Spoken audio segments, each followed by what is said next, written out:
stengiamės visą laiką tą biokūrą, kuris yra toks su spygliais, kurio negali sandėliuoti krūvoj su malto, tiesiog jį laikyti miške, nemaltą ir jau kada matom, kad galim parduoti katilinę, mes jį tiesiog paimam ir malam iš karto ir vežam į katilinės, kad jis iš karto ir būtų patektas į rinką. Daugiau miškų nupirku, tiesiog tų prastesnių, kurių anksčiau net nenorėdavau pirkti.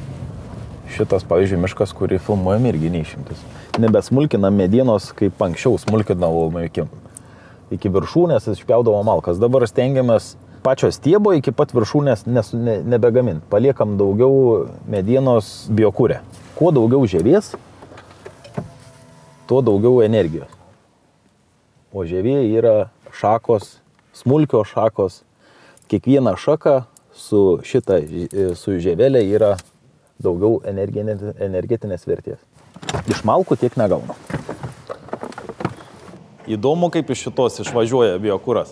Tai va, čia yra slankiojančios grindis, įsijungia hidraulis ir tos grindis viena tarp kitos slenkasi ir iš priekio visas tas biokūras išvažiuoja lauk.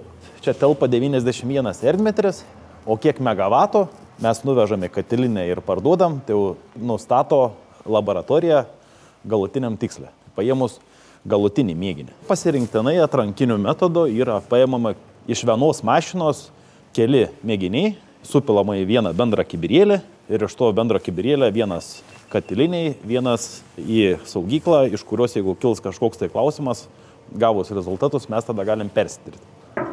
Alium čia yra priekaba, knapen, dėvėta, nes naują visą komplektą ir visus sąstatus naujus pasileisti, galimai, sakykime, tai būtų tikrai nerentabilu.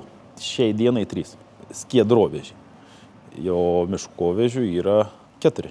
Ir vienas tas žalias jenziukas, malonėlis, kavos malonėlis. Einam pasižiūrėti, kaip tas procesas.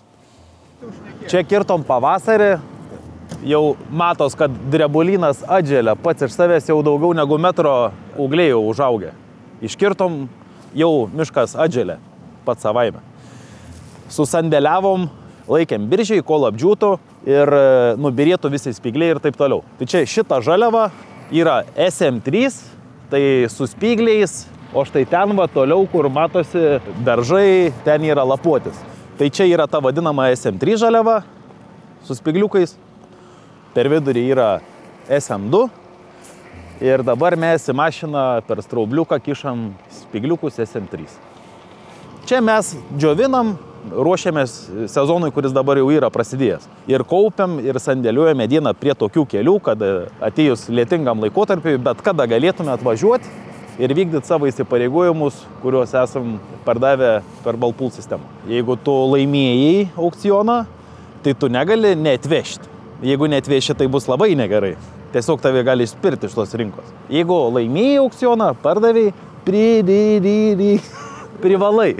privalai įvykdyti ir atvežti.